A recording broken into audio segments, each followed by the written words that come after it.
Hello everyone, welcome to my channel. मैं हूं मनोज शर्मा और आज की क्लास में हम करने जा रहे हैं क्लास 12th का चैप्टर वैल्यूएशन ऑफ गुडविल। आगे कंटिन्यू। आपको याद हो पिछली क्लास में हमने एवरेज प्रॉफिट मेथड में ही सिंपल एवरेज प्रॉफिट मेथड के 2 क्वेश्चन कर लिए थे। आज उसी के अंदर जो है 2 क्वेश्चन और कराऊंगा। दोनों के अंदर बहुत अच्छी अच्छी एडजस्टमेंट है। इससे हमारा जो है सिंपल एवरेज प्रॉफिट मेथड आज पूरा कंप्लीट हो जाएगा। मैं क्वेश्चन रीड करता हूं, आप ध्यान से देखिए। लिखा हुआ है Luv and Kush are partners sharing profit equally. 2 partner है लव कुश, उनका प्रॉफिट शेयरिंग रेशियो दे रखा है। They admit Shubh into partnership for equal share. उन्होंने जो है तीसरे पार्टनर को एडमिट किया है। Goodwill was agreed to be valued at 2 year purchase of average profit of last 4 year. हमें लास्ट 4 ईयर की एवरेज बनानी है और नंबर ऑफ ईयर परचेज जो आपको बताया था वो 2 ईयर है। Profit for the last 4 year were this. 31 मार्च 2020 को दे रखा है 70,000 का प्रॉफिट। 31 मार्च 2021 को नॉर्मल प्रॉफिट ही दे रखा है 1 लाख रुपी। 31 मार्च 2022 को 55,000 लॉस है और 31 मार्च 2023 को 1,44,000 दे रखा है। आगे जो बता रखा है लिखा है firm had profit on sale of building, it is the abnormal gain. जैसे ही कोई असेट्स को सेल आउट करोगे और उसके ऊपर कोई प्रॉफिट होगा तो वो एबनॉर्मल प्रॉफिट है, नॉर्मल नहीं। इसको माइनस करेंगे जिस ईयर में हुआ होगा। On 10,000 during the year ended 31 मार्च 2020 के अंदर आपके प्रॉफिट के अंदर जो है 10,000 का जो प्रॉफिट हुआ है सेल करने से वो इंक्लूड हो गया, माइनस करके एक्चुअल नॉर्मल प्रॉफिट बना लेंगे। नेक्स्ट दे रखा है firm incurred loss on sale of computer. हमने ऐसे एक असेट्स को सेल आउट करा जिसके ऊपर लॉस हो गया 20,000 का ड्यूरिंग द ईयर 2021 के अंदर। थर्ड पॉइंट बहुत अच्छा पॉइंट है, ध्यान से देखना। लिखा है repair to car of rupee 50,000 was wrongly debited to vehicle account. हमने तो रिपेयर कराई थी 50,000 की, लेकिन बाई मिस्टेक अकाउंटेंट ने उनको जो है असेट्स में कंसिडर्ड कर दिया, व्हीकल अकाउंट में डेबिट कर दिया। कौन सी डेट को है? 1 जून 2021। और आगे बता रखा है डेप्रीशिएशन भी चार्ज हुआ होगा क्योंकि जब वो असेट्स में इंक्लूड हो गया तो असेट्स पे तो एवरी ईयर डेप्रीशिएशन चार्ज होने हैं, तो डेप्रीशिएशन भी चार्ज हो गया बाई मिस्टेक। कैसे करते हैं आप देखो। सबसे पहले टेबल बना लो जिससे actual normal profit find out हो जाए। यहां पर 4 कॉलम खोल लिया करो, पहले ईयर का, फिर प्रॉफिट का, एडजस्टमेंट और नॉर्मल प्रॉफिट। अब देखो कैसे करते हैं। पहले तो यहां पर ईयर लिख लो, 31 मार्च 2020 दे रखा है। लिखो 31 मार्च 2020, ये तो 2020 का है। ऐसे ही लिखो 31 मार्च 2004 ईयर दे रखे हैं, चारों के चारों साल लिख लो। 31 मार्च 2022। उसके बाद इनमें अमाउंट पुट कर देंगे यहाँ 31 मार्च, ये वर्किंग में करना है आपने 2023। अब ये प्रॉफिट लिखते हैं। देखो दे रखा है आपको 70,000 इस ईयर में। पहले तो लिख लो जितना दे रखा है, फिर एडजस्टमेंट करेंगे क्या इंपैक्ट हुआ इस प्रॉफिट पर। अगला दे रखा है 1 लाख रुपी, लिखो 1 लाख रुपी। उसके बाद दे रखा है आपको लॉस हुआ है 55,000 का लॉस दिखा दो, ब्रैकेट कर दो, यानी कि ये लॉस है, याद रख लो ये रहा। नेक्स्ट दे रखा है 1,44,000। अब जरा चेक करते हैं क्या इंपैक्ट हुआ हमारे यहाँ। पहले पॉइंट पे जिस ईयर में आपका एबनॉर्मल था, जैसे पहले पॉइंट पे आओ, profit on sale of building 10,000 का ड्यूरिंग द ईयर एंडेड 31 मार्च 20। ढूंढो कौन सा ईयर है, ये रहा। इसमें क्या चीज इन्वॉल्व हो गई? 10,000 का प्रॉफिट इन्वॉल्व हो गया। तो इसका मतलब हमारा नॉर्मल प्रॉफिट तो 60,000 ही था। कैसे पता चला? क्योंकि ये तो टोटल प्रॉफिट आया होगा। इसके अंदर आपका क्या है 10,000 का जो है profit on sale of building. क्यों माइनस करते हैं वो भी लॉजिक समझ लो। हम हमेशा गुडविल जब भी निकालेंगे याद रख लो नेट प्रॉफिट पर नहीं, एक्चुअल नॉर्मल प्रॉफिट पर, जो नॉर्मल एक्टिविटी से इनकम आई है। इसमें 10,000 की वो इनकम आ गई जो कि कभी कभार होने वाली इनकम है, रेगुलर नेचर की नहीं है। हमेशा रेगुलर नेचर को ही क्या बोलते हैं? Normal profit. कभी उसके अंदर आपकी कोई भी एबनॉर्मल एक्टिविटी इन्वॉल्व हो जाए, कोई प्रॉफिट हो जाए तो माइनस कर दो, लॉस हो जाए तो प्लस कर दो। कितना आ गया? 60,000। हर स्टेप सोच के करो, कभी गलती नहीं होगी, ध्यान रख लो। नेक्स्ट चलते हैं। नेक्स्ट में दे रखा है फर्म को लॉस हो गया था सेल ऑफ कंप्यूटर। कंप्यूटर के ऊपर लॉस हो गया कितने का? 20,000। और ईयर चेक करो अच्छी तरह से, 2021 31 मार्च 2021 यहाँ है। इसके अंदर लॉस इन्वॉल्व हो गया। लॉस इन्वॉल्व हो गया तो प्रॉफिट कम आ गए होंगे, जबकि नॉर्मल तो आने थे क्या? ज्यादा आने चाहिए थे। क्यों आने चाहिए थे? क्योंकि आपने कोई कंप्यूटर को सेल आउट करा तो अकाउंटेंट ने क्या किया होगा? प्रॉफिट एंड लॉस की डेबिट साइड में loss on sale of computer दिखा दिया। जो कि आपकी नॉर्मल एक्टिविटी का पार्ट नहीं था, एबनॉर्मल लॉस था। एबनॉर्मल लॉस को प्लस करते हैं, एबनॉर्मल इनकम को माइनस करते हैं। जैसे ही एबनॉर्मल इनकम थी तो माइनस करा, और एबनॉर्मल लॉस को प्लस कर दो, यहाँ 20,000 बना दो। कितना बन गया? 1,20,000। क्यों प्लस करा? क्योंकि एक्चुअल नॉर्मल एक्टिविटी से प्रॉफिट तो आया था 120, लेकिन हमारी उस ईयर में एक जो है एबनॉर्मल लॉस हो गया, सेल ऑफ कंप्यूटर 20। तो हमें तो फाइनल प्रॉफिट चाहिए ईयर का, वो आया था 1 लाख। एक्चुअल में प्रॉफिट कितना आया था नॉर्मल एक्टिविटी का? 120, इसलिए इसको प्लस किया। नेक्स्ट को बड़े ध्यान से देखना। अब नेक्स्ट के अंदर लिखा है रिपेयर कराई थी 50,000 की, जो कि रिपेयर अकाउंट में होनी चाहिए थी, असेट्स अकाउंट में कर दी। ये यानी कि कौन सी नेचर होगी? एक होती है रेवेन्यू एक्सपेंडिचर, एक है कैपिटल एक्सपेंडिचर। हम अपने प्रॉफिट एंड लॉस में हमेशा रेवेन्यू नेचर की एक्सपेंस को लिखते हैं, लेकिन बाय मिस्टेक अकाउंटेंट ने क्या किया, रिपेयर तो कराई थी हमने व्हीकल की, लेकिन उन्होंने उसको रेवेन्यू एक्सपेंडिचर में ना डाल के कैपिटल एक्सपेंडिचर में डाल दिया। तो क्या इंपैक्ट पड़ा होगा? उस साल के प्रॉफिट क्या आ गए? ज्यादा आ गए। क्यों? क्योंकि एक्चुअल में तो हमारा 50,000 का क्या था, रिपेयर हुई थी, लेकिन रिपेयर जब आप अपने P&L में नहीं लिखोगे किसी एक्सपेंस को, तो प्रॉफिट क्या आ जाएंगे उस साल? ज्यादा आ जाएंगे। और ज्यादा आ जाएंगे तो क्या करना चाहिए? हमें इसे माइनस करना चाहिए। जैसे देखो, इससे प्रॉफिट ज्यादा आया था तो आपने क्या कर दिया? माइनस। हम किसी एक्सपेंस को ना लिखें तो क्या फर्क पड़ता है? प्रॉफिट ज्यादा आ जाएंगे। तो प्रॉफिट ज्यादा आएंगे तो यहां पर पहले तो आप माइनस करो, ब्रैकेट लिख लो, कितना? 50। इसी के अंदर एक और चीज याद रखना। अब इस ईयर में एक और मिस्टेक हुई है, बहुत ध्यान से रखो, क्योंकि डेप्रीशिएशन भी चार्ज हो गया। कैसे चार्ज हो गया वो भी बताता हूं। जब आपने उसको असेट से ट्रीट कर लिया तो जाहिर बात है रेट दे रखा है 12%, तो डेप्रीशिएशन भी लगा होगा, और डेप्रीशिएशन P&L में ले लिया होगा उन्होंने, क्योंकि डेप्रीशिएशन तो हमारा एक्सपेंस बन गया, और वो एक्सपेंस था नहीं, लेकिन बाई मिस्टेक हो गया, क्योंकि अकाउंटेंट ने गलती से जो रिपेयर हुई थी, रिपेयर में ना उसको ट्रांसफर करके कौन से अकाउंट में डाल दिया था? व्हीकल अकाउंट में, असेट्स मान लिया। तो असेट्स पर डेप्रीशिएशन लगा, जबकि लगना नहीं चाहिए था। तो माइनस करो, कितना है? 12% है। और कितने मंथ का लगेगा? डेट चेक करो, 1 जून से लेके 21 से लेके 22 तक, इस ईयर तक आएंगे। यहां पर आपने डेप्रीशिएशन बाई मिस्टेक लगा रखा है, जबकि डेप्रीशिएशन लगना चाहिए था। कितना आएगा? वो 5,000 आएगा। वो बताता हूं कैसे आएगा। ये रहा, यहीं पर इसकी कैलकुलेशन आपको करके दिखाता हूं। 5,000 आप प्लस करोगे, कैसे हुआ ये प्लस? 50,000 की असेट्स है आपकी, क्योंकि आपका व्हीकल के अंदर 50,000 बाई मिस्टेक इंक्लूड हुए, तो डेप्रीशिएशन तो उसी पर लगा। इनटू करो, क्या रेट है? 12/100, और इनटू करो, फिर आप जब करोगे तो 10/12 बनेगा। 10/12 कैसे आया? 1 जून से लेके 31 मार्च 2022 तक आ जाओ, 10 मंथ बनते हैं। तो आपने व्हीकल की रिपेयर कब कराई है? 1 जून को, तो ये डेट कहां से शुरू होगी? 1 जून से शुरू होकर 31 मार्च तक, ऐसे 10 मंथ का, यानी कि आपको डेप्रीशिएशन बाई मिस्टेक उसमें इंक्लूड हो गया, तो उससे प्रॉफिट कम हुए, इसलिए इसको प्लस कर दो। ओवरऑल चेक करो तो 45 माइनस में है, इधर 55 माइनस में है 45, और ये टोटल बन गया 1 लाख रुपये। लिख दो 1 लाख रुपये, ये रहा। क्लियर हो गया? ये आपका एक्चुअल नॉर्मल प्रॉफिट आ गया आफ्टर एडजस्टमेंट। अच्छा, अब ये जब डेप्रीशिएशन इस साल लगा है तो ये नेक्स्ट ईयर भी लगा होगा, क्योंकि आपकी तो असेट्स में इंक्लूड हुआ है। कितना है? देखो ये रहा, 12% है, तो 6,000 नेक्स्ट ईयर लगा है, तो 6,000 ही यहां पर कर लो। तो मैं थोड़ा इंडिकेट कर देता हूं, ये रहा 6,000 रुपये इस ईयर में भी लगा होगा, क्योंकि हमारा 50,000 का रिपेयर था व्हीकल के ऊपर, बाई मिस्टेक वो असेट्स में इंक्लूड है, और बाद में नोटिस हुआ इस डेट के बाद, जब हम वैल्यूएशन करने लगे कि ये तो गलती से व्हीकल में इंक्लूड हो गया, तो 2 बार डेप्रीशिएशन लगा होगा।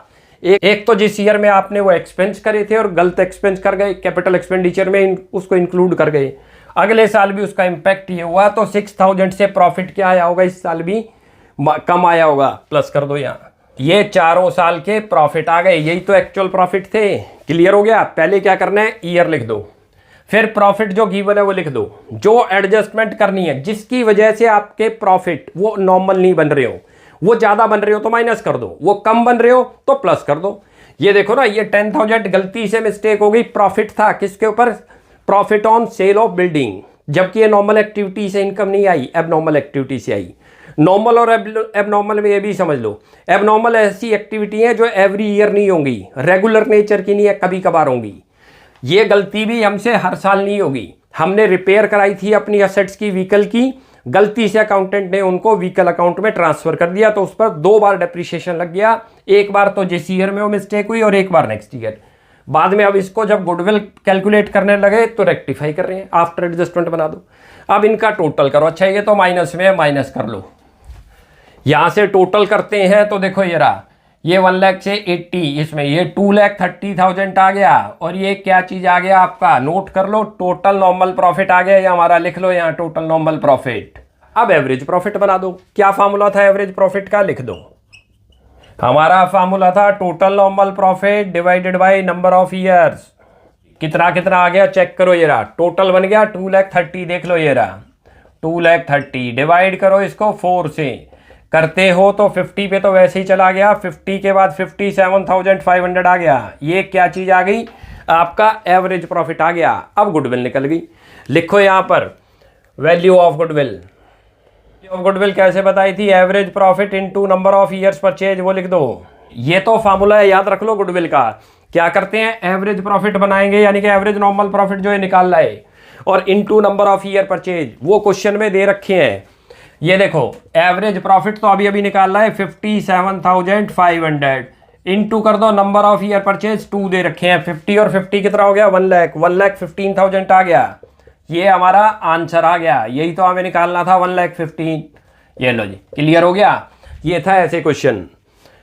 भाई पहले आप वर्क टेबल में जो है नॉर्मल प्रॉफिट बना लो आफ्टर एडजस्टमेंट, उसके बाद क्या करना है, एवरेज प्रॉफिट बनाओ, टोटल नॉर्मल प्रॉफिट जो निकाला divided by number of years. ये टोटल कहाँ से आया था, चारों को ऐड करके, और अब इसकी एवरेज बना रहे हैं। ये एवरेज की जरूरत थी हमें, क्यों जरूरत थी, जो गुडविल कैलकुलेट होगी वो क्या फार्मूला है, average profit into number of year purchase. ये क्वेश्चन में हमेशा गिवन होंगे। 57,500 एवरेज प्रॉफिट आ गया, into number of year purchase, multiply कर दो तो 1,15,000, ये हमारा आंसर आ गया। अब ऐसे ही एक और क्वेश्चन करते हैं, उसके बाद क्या है, जो हमारा सिंपल एवरेज प्रॉफिट मेथड है वो पूरा आज कंप्लीट हो जाएगा। जितने भी टाइप की प्रॉब्लम आ सकती है वो सारी मैं आपको इसमें पूरी कवर करा दूंगा। अब उस क्वेश्चन को करते हैं। क्वेश्चन रीड करता हूं, आप देखिए। लिखा है A and B are partners sharing profit and losses in the ratio of 3:2। दो पार्टनर दे रखे हैं, प्रॉफिट शेयरिंग रेशियो बता रखा है। They admit C as a partner for 1/4 share. उन्होंने एक नए पार्टनर को एडमिट किया है, सी को। For this purpose the goodwill of the firm has to be valued on the basis of 3 year purchase of last 4 year average profit. Number of year purchase 3 दे रखे हैं, और पिछले 4 ईयर की एवरेज से आपको गुडविल फाइंड आउट करनी है। The profit for the last 4 year were this. Profit आपको दे रखे हैं 2008 में दे रखा है 37,000, और उसमें एक अच्छा पॉइंट लिखा हुआ है, after charging voluntary retirement compensation of 3,000। ये एक रेगुलर नेचर का एक्सपेंस नहीं है। वॉलंटरी रिटायरमेंट का मतलब है कि एक कॉम्पनसेशन देना पड़ गया, ऐसे सिंपल लैंग्वेज में समझ लो। ये रेगुलर नेचर का एक्सपेंस नहीं है, कभी कभार होगा लाइफ में। तो ये क्या बन गई, एडजस्टमेंट बनती है, एबनॉर्मल एक्सपेंस बन गया। तो इसको क्या बने, इसको क्या करेंगे, ऐड करेंगे। 2009 में 44 दे रखा है, कहता है इंक्लूड लॉटरी इनकम 7,000। अब ये एबनॉर्मल गेन हो गया, तो क्या है, क्योंकि ये रेगुलर नेचर का तो आना नहीं, हर साल तो लॉटरी से इनकम आएगी नहीं। तो जो प्रॉफिट 44,000 का है वो एक्चुअल नॉर्मल प्रॉफिट, वो तो एक्चुअल प्रॉफिट है। नॉर्मल प्रॉफिट जब 7,000 को माइनस करेंगे तब पता चलेगा वो बिजनेस इनकम है। 2010 में लॉस हुआ और कोई एडजस्टमेंट दे नहीं रखी, डायरेक्ट इसी अमाउंट को ले लेंगे।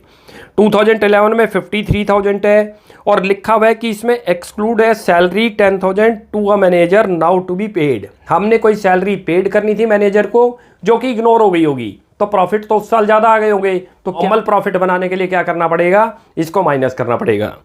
Calculate goodwill of the firm कैसे करते हैं देखते जाओ। सबसे पहले तो यहाँ ईयर लिख लो जो जो आपको दे रखे हैं, 2008, 2009, ये लिखो 2008, 2009, 2010 और 2011। यहाँ जो जो प्रॉफिट दे रखे हैं प्रॉफिट लिख दो। पहले ये टेबल बना लिया करो, हमेशा जब भी एडजस्टमेंट आए 4 कॉलम खुलते हैं, एक तो ईयर का खुलता है, उसके बाद जो प्रॉफिट दे रखा है वो, फिर जो एडजस्टमेंट है वो एडजस्ट करो, उसके बाद इस एडजस्टमेंट में प्लस या माइनस करके नॉर्मल प्रॉफिट ले आओ। तो पहले आप देखो 37,000 है वो प्रॉफिट लिख दो, मैं आपको समझाता चलता हूँ। उसके बाद 44,000 है वो लिखो, पहले अमाउंट लिख लो चारों साल के, फिर करते हैं। 27,000 का लॉस है लिख लो, माइनस कर देना, माइनस का मतलब ही लॉस है, ब्रैकेट में वैसे लिख भी लो लॉस।